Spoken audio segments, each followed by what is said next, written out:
Hello friends, good morning. चलिए जानते हैं देश और दुनिया की महत्वपूर्ण बड़ी खबरों को फटाफट अंदाज में। मगर उससे पहले अगर आपने अभी तक चैनल को सब्सक्राइब नहीं किया है तो चैनल को जरूर सब्सक्राइब कर लें और वीडियो को भी लाइक कर लें।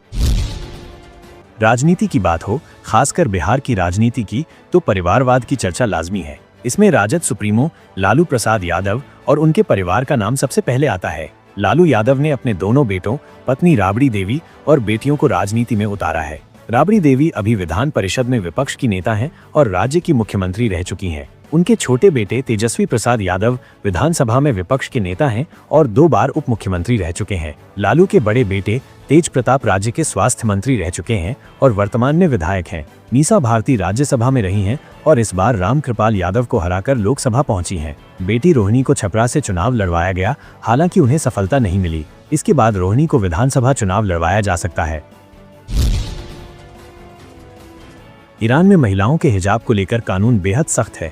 यहाँ पर महिलाएं हिजाब न पहने तो उन्हें सजा दी जाती है। हालांकि समय समय पर महिलाओं ने हिजाब के विरोध में कई बार प्रदर्शन किए हैं।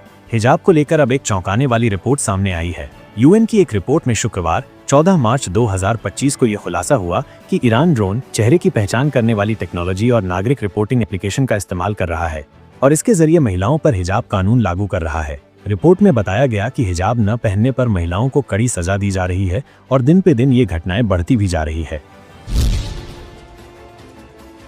कर्नाटक कैबिनेट ने कर्नाटक सार्वजनिक खरीद में पारदर्शिता KTP एक्ट में संशोधन को मंजूरी दे दी है। कैबिनेट ने तय किया कि KTP एक्ट को चालू विधानसभा सत्र में पेश किया जाएगा और इसके बाद संशोधन किया जाएगा। इस एक्ट में बदलाव सिर्फ इसलिए किया गया है ताकि सरकारी टेंडरों में मुस्लिम ठेकेदारों को आरक्षण दिया जा सके। इस आरक्षण की सीमा 4% रखी जानी है। सूत्रों के हवाले से ये जानकारी सामने आई है। कर्नाटक के मुख्यमंत्री सिद्धारमैया की अध्यक्षता में शुक्रवार 14 मार्च को विधानसभा के कैबिनेट हॉल में हुई बैठक में ये निर्णय लिया गया। इससे पहले 7 मार्च को कर्नाटक सरकार का बजट पेश होने के दौरान इस बात की पुष्टि हो चुकी थी कि सरकारी ठेकों में मुस्लिमों को आरक्षण दिया जाएगा।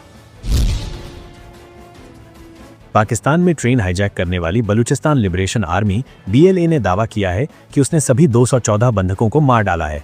आज BLA ने एक बयान में कहा कि हमने पाकिस्तानी सेना को बंधकों की अदला बदली करने के लिए 48 घंटे का समय दिया था, लेकिन पाकिस्तान की जिद के चलते इतने लोगों की जान गई।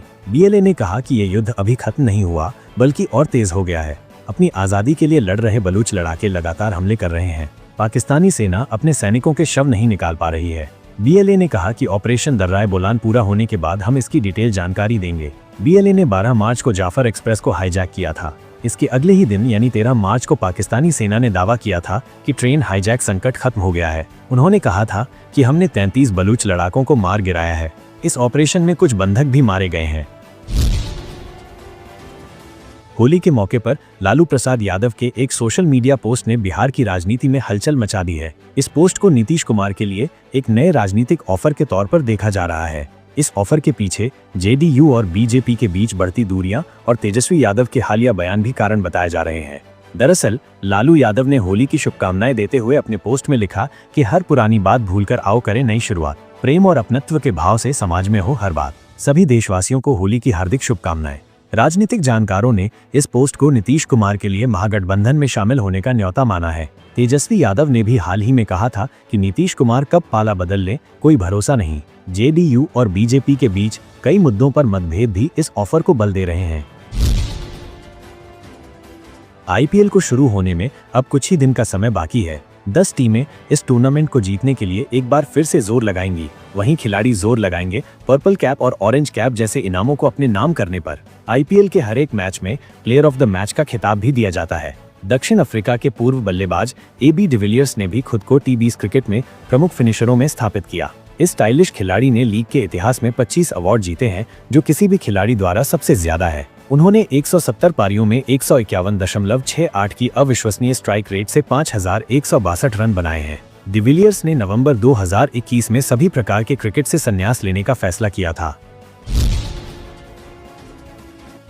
पंजाब के अमृतसर में मंदिर पर हुए हैंड ग्रेनेड हमले के मामले और पंजाब में लॉ एंड ऑर्डर की स्थिति पर पंजाब के CM भगवंत मान ने कहा कि पंजाब को परेशान करने की बहुत कोशिश की जा रही है। ऐसा सिर्फ एक बार नहीं होता है, समय समय पर ऐसी कोशिशें चलती रहती हैं। ड्रग भी तो पंजाब को डिस्टर्ब करने की कोशिश है, फिर गैंगस्टर फिरौतियां इसलिए सुनाई दे जाती हैं ताकि ये लगे कि पंजाब अशांति का सूबा बन गया है। उन्होंने कहा कि आप उधर की घटनाएं देखें, कभी जुलूस को बड़ी मुश्किल से निकालना पड़ता है, कहीं लाठीचार्ज करना पड़ता है, लेकिन हमारे यहाँ पर ऐसा नहीं होता है। जो भी गैर सामाजिक तत्व हैं उन पर हम कार्यवाही कर रहे हैं। अमेरिकी उपराष्ट्रपति के बयान से 30 लाख से ज्यादा भारतीयों जो अमेरिका में ग्रीन कार्ड धारक हैं को झटका लगा है। वेंस ने साफ किया है कि ग्रीन कार्ड स्थायी निवास की गारंटी नहीं देता और राष्ट्रपति के फैसले पर यह रद्द किया जा सकता है। यह खबर 2024 में ग्रीन कार्ड प्राप्त करने वाले 50,000 भारतीयों के लिए विशेष रूप से चिंता का विषय है। डोनाल्ड ट्रंप के कुर्सी संभालने के बाद से ही अमेरिका में कई बदलाव हो रहे हैं। पहले प्रवासियों को लेकर अमेरिका ने सख्ती दिखाई, अब गाज ग्रीन कार्ड होल्डर पर गिरने वाली है। बता दें कि ग्रीन कार्ड होल्ड कोई अवैध प्रवासी नहीं है जिनको यूं ही ट्रंप निकाल सकते हैं, लेकिन उनके उपराष्ट्रपति ने ऐसी बात कही है कि इससे करीब 50,000 भारतीय प्रभावित हो सकते हैं।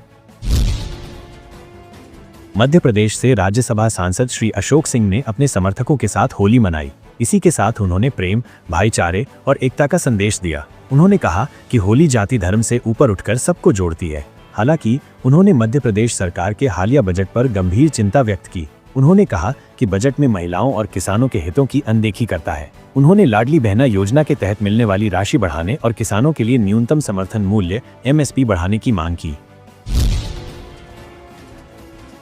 यूक्रेन युद्ध में शांति वार्ता में देखने मिल रहा है कि एक दूसरे के कट्टर दुश्मन देश अमेरिका और रूस करीब आ रहे हैं। यूक्रेन युद्ध को खत्म करना ट्रंप के चुनावी वादों में से एक है और इसे पूरा करने के लिए इस वक्त उन्होंने जान लगा दी है। जो कभी रूस के राष्ट्रपति को पसंद नहीं करते थे, वही ट्रंप यूक्रेन को लेकर उनसे फोन पर बात कर चुके हैं और सऊदी अरब में उनके डेलीगेशन ने रूसी अधिकारियों से मुलाकात की है। अमेरिका और रूस के करीब जहां कई देशों के लिए फायदा का सौदा है, तो ईरान के लिए खतरे की घंटी दिखाई दे रहा है। रूसी मूल की पत्रकार और फिल्म निर्माता तान्या लुक्यानोवा ने कहा कि राष्ट्रपति डोनाल्ड ट्रंप के नेतृत्व में अमेरिका और रूस के बीच तेजी से सुधरते संबंधों का मतलब ये हो सकता है कि मॉस्को वॉशिंगटन के मध्य पूर्व दुश्मन ईरान से दूरी बनाना चाहेगा।